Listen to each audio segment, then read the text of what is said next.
Alberto Wolf, ¿cómo le va? ¿Qué tal? ¿Cómo Gracias por este ratito, bienvenido, buenas noches. Por favor. ¿El test clave electoral es la provincia de Buenos Aires? ¿Eso es lo que define eventualmente la elección por porcentualidad, por magnitud, por volumen, por trascendencia?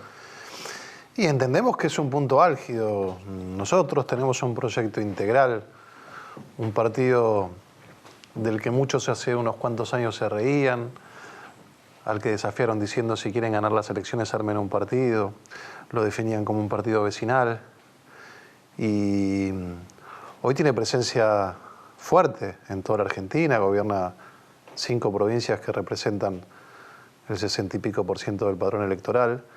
Sin duda la provincia de Buenos Aires es la madre del caudal político que se necesita para acceder al poder ejecutivo, pero el proyecto trasciende a la provincia de Buenos Aires. Hablamos con Nacho un poco de...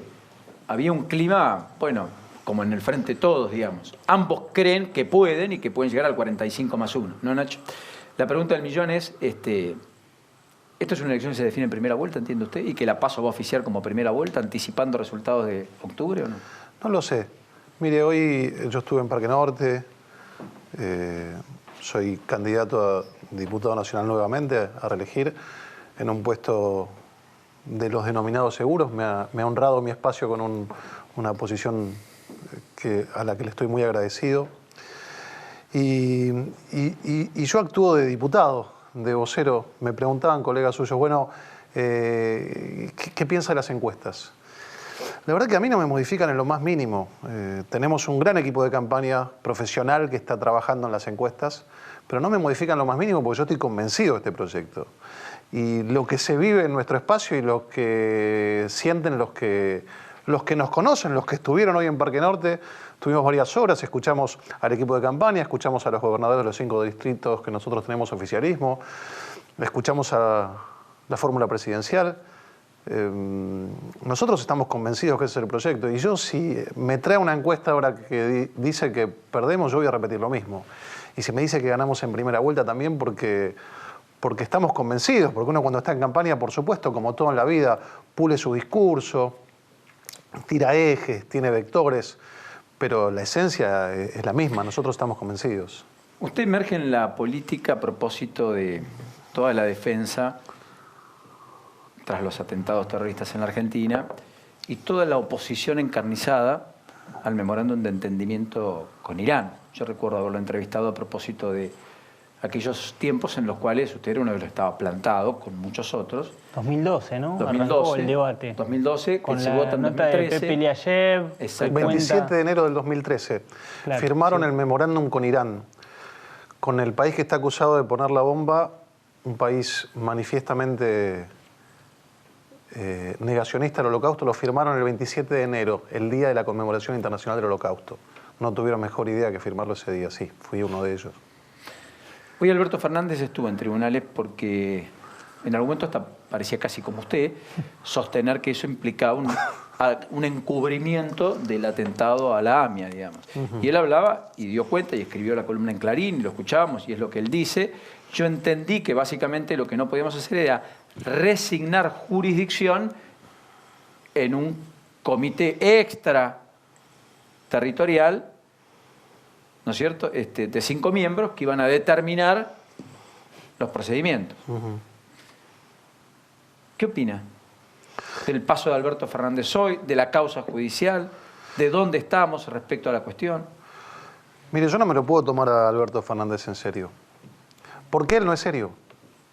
Porque todos tenemos contradicciones en nuestras vidas, pero él tiene muchas más contradicciones que certezas, y las contradicciones son flagrantes. Alberto Fernández, yo lo dije, lo repito, se lo digo todos los días, lo pongo en las redes. Primero que está violento y patotero, usted que es periodista. Antes que yo entre hablaron de el día negro que tuvo con los periodistas porque se peleó con Mercedes Ninzi, se peleó con Jonathan Viale y después se peleó con un periodista en el aeropuerto de Córdoba.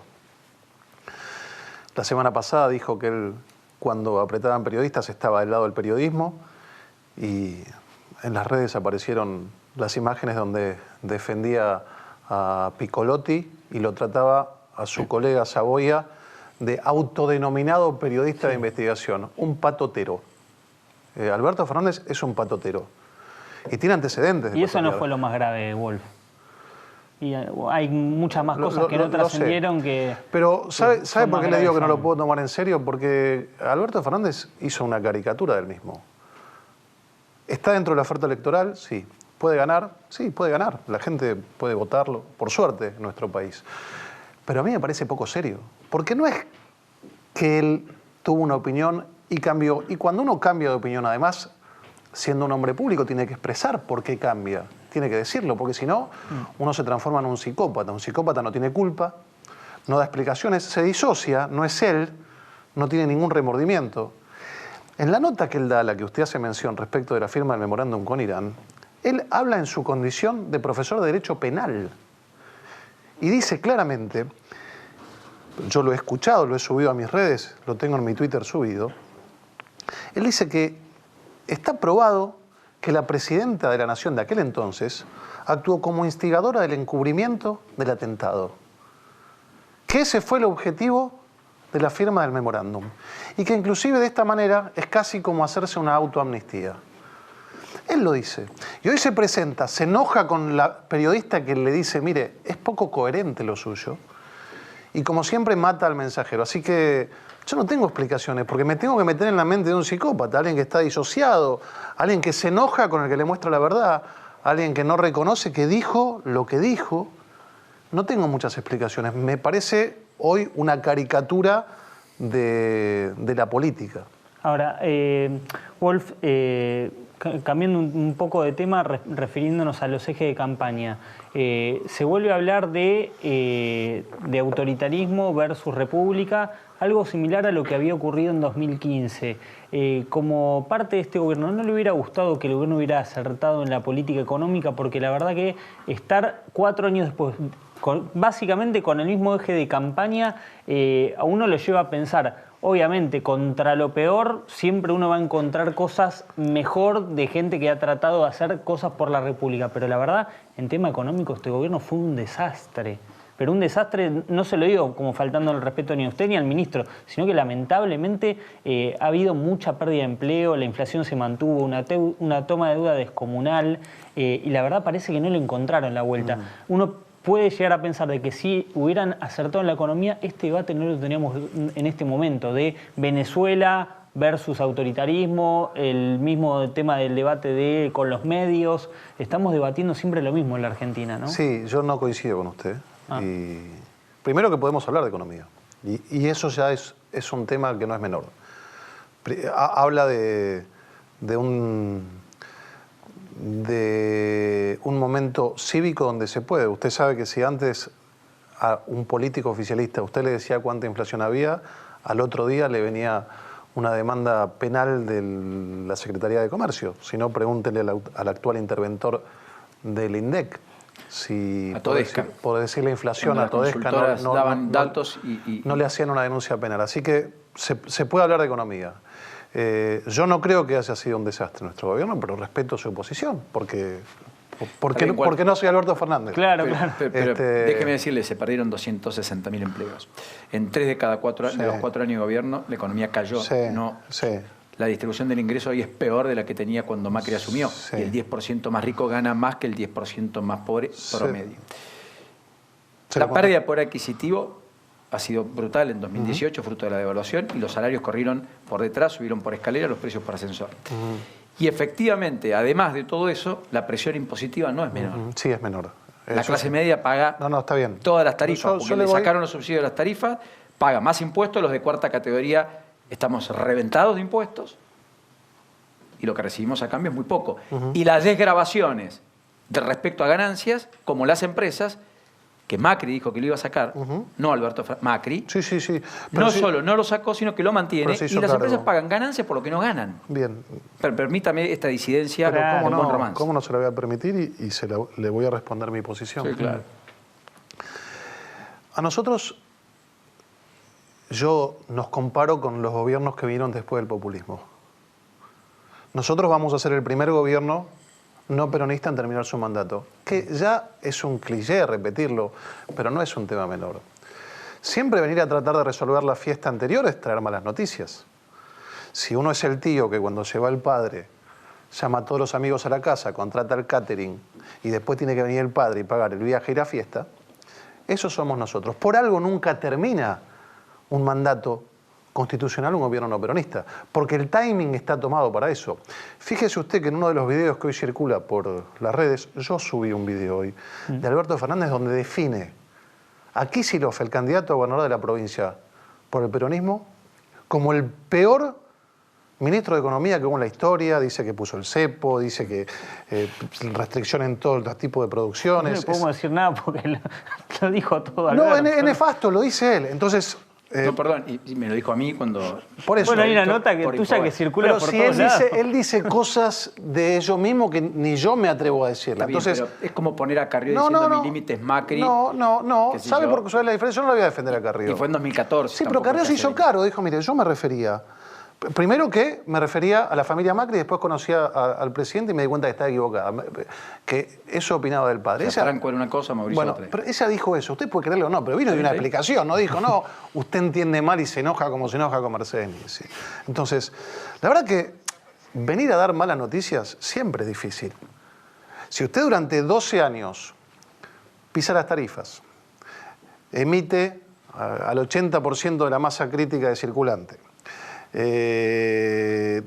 toma crédito interno reventando el ANSES, reventando el stock de carne, reventando el stock previsional. Claro, cuando asume un gobierno que viene a pagar la fiesta, tiene que pegar un volantazo. ¿Sabe qué feo que es para un presidente tener que decirle a la gente que le va a aumentar la tarifa? Por eso a mí me causa gracia cuando me dicen, no, Cristina es una estadista, no pagamos la luz. Estadista es el tipo que sacrifica su caudal político y su imagen diciendo lo tengo que hacer porque para producir primero hay que recomponer el stock energético. ¿Sabe qué difícil que decir a la gente? Sí, es cierto, la carne durante los primeros 3 años se aumentó por encima del poder adquisitivo, ahora está bajando. Pero recompusimos 12 millones de cabezas de ganado que se la comieron. Se comieron todos los stocks. Y hoy usted ve como el presidente va a Japón y tiene carne en Japón. Esto es apertura, esto lleva tiempo. Entonces, claro que nosotros venimos a hacer un trabajo que es feo, un trabajo que no es dar buenas noticias, un trabajo que es usar el caudal político para pensar no en las próximas elecciones, sino en las próximas generaciones.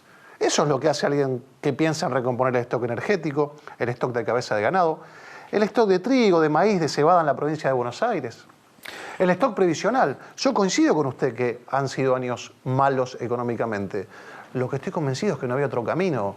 Porque a mí cuando me la gastaba toda y era joven y me casé, tuve que empezar a ahorrar para pagar la deuda que tenía. Sí, ahora respecto a esto, el gobierno está poniendo un poquito de anabólicos, está haciendo un poco de política.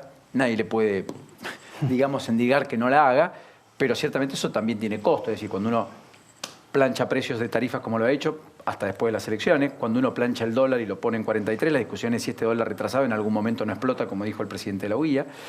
Y al mismo tiempo también el gobierno está otorgando créditos de ANSES que hasta hace 2 meses no otorgaba, y efectivamente ha dado incentivos para comprar vehículos 0 kilómetros que no daba hasta hace un mes, cuando las ventas se desplomaban 50%, y hoy hace el anuncio, enhorabuena, para mejorar la competitividad de las economías regionales, bajó las retenciones. De bajar retenciones para hortalizas, frutas, maíz, maní, etcétera, y en lugar de pagar 4 pesos por cada dólar exportado, van a pagar 3 pesos por cada dólar exportado, retenciones que por otra parte no estaban el año pasado y que sí fueron un impuesto de emergencia para este año tras la devaluación.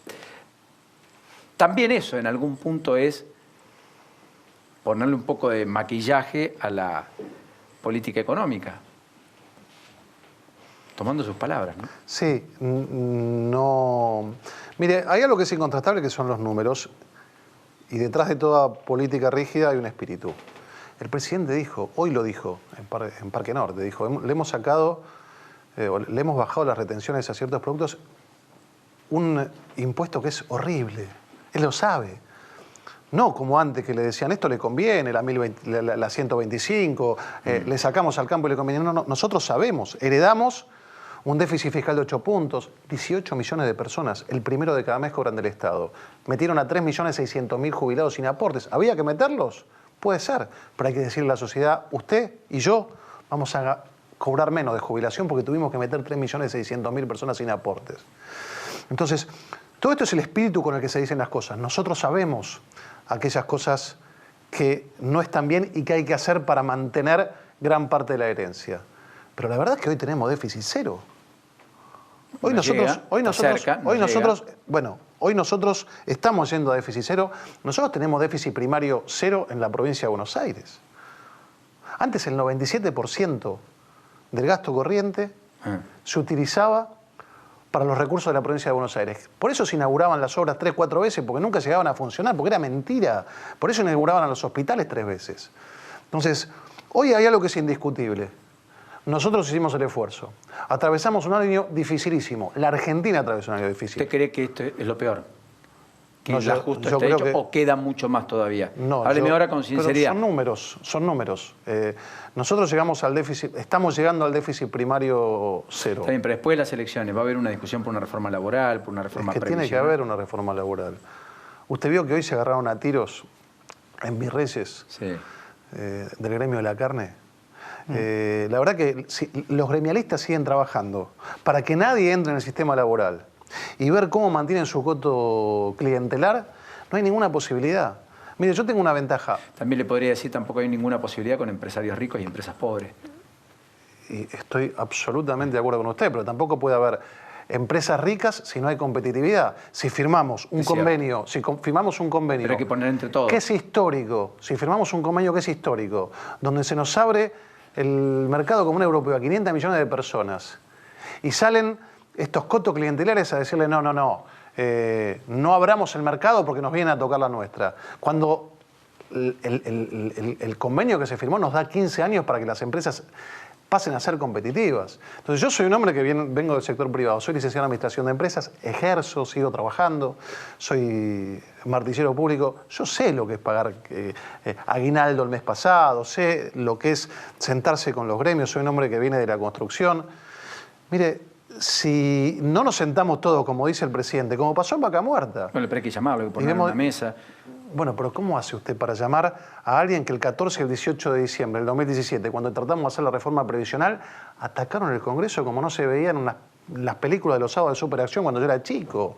A mí me tocó estar ahí adentro. Usted sabe que además soy un hombre que vengo del fútbol, jugué en el ascenso, no tengo miedo. Yo vi las caritas ahí de los muchachos que venían. ¿Usted vio cómo le tiraban piedras a los policías? Bueno, está bien, pero algunos están procesados, otros detenidos, otros prófugos buscados por Interpol. A propósito, Sebastián Romero nunca apareció. Y otros, usted hablaba recién de lo que pasa en el mercado aerocomercial. Yo, la verdad que si hay algo que hemos hecho una revolución es el mercado aerocomercial. Usted sabe que hay 6 millones más de argentinos que viajan por año. Hoy aumentó un 60% el mercado de cabotaje. Sí, pero déjeme decirle que también hay algún cuestionamiento que tal vez es atendible respecto a si esto es sustentable en el tiempo o no, porque todas las aerolíneas están perdiendo plata, porque las tasas, por ejemplo, de los aeropuertos que se remodelan, etcétera, pero se cobran en dólares, no en pesos, cuando tienen un costo mayoritariamente en pesos.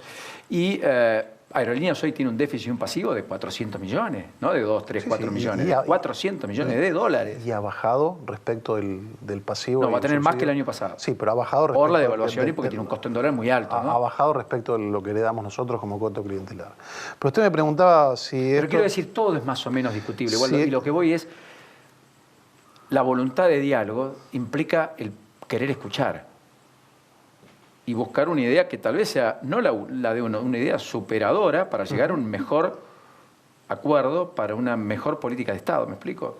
¿Hay esa convicción en el gobierno? Absolutamente. ¿Seguro? Sí. ¿Usted vio el tono? ¿Usted escuchó a Palazzo de la bancaria que dijo vamos a ir ahora por la empresa más grande que hoy tiene la Argentina, el unicornio de Wall Street? Esa es la manera que hoy está encarando cierta parte del gremialismo la discusión. ¿Usted lo vio a Viró?